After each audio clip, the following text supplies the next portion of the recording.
All right, how's it going, guys? I've been wanting to do this one for a while now. I built up a new bike for 2025. I went with the Garrett Reynolds V3 frame in matte black, 20.5 top tube. This is the one with the 12.75 chainstay, 75.5 head tube, and I like the angle of the seat. Feels like bar spins are going to be nice with this one. So yeah, the frame, I went with the Fiend. See a little Fiend inside there, right there. Yeah, I went with the Fiend process invest cast forks in chrome. These are 20 millimeter and they're the same that Garrett rides. The Fiend Garrett Reynolds V4 front load stem.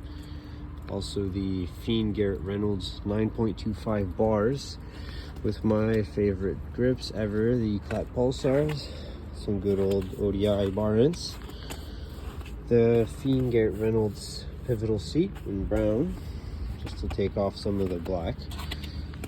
The Cinema FX2 free coaster hub, polished, laced to some both matching Eclat 440 galactic purples with Mission alloy nipples and Eclat spokes.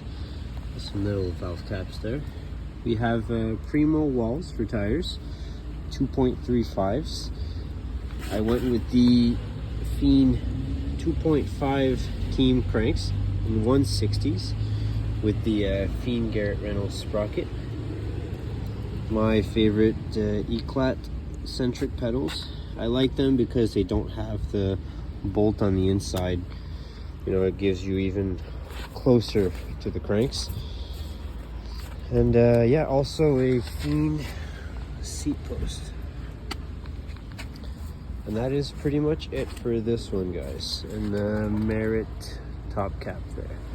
It's a headset, but with the chrome top cap. Thanks for watching.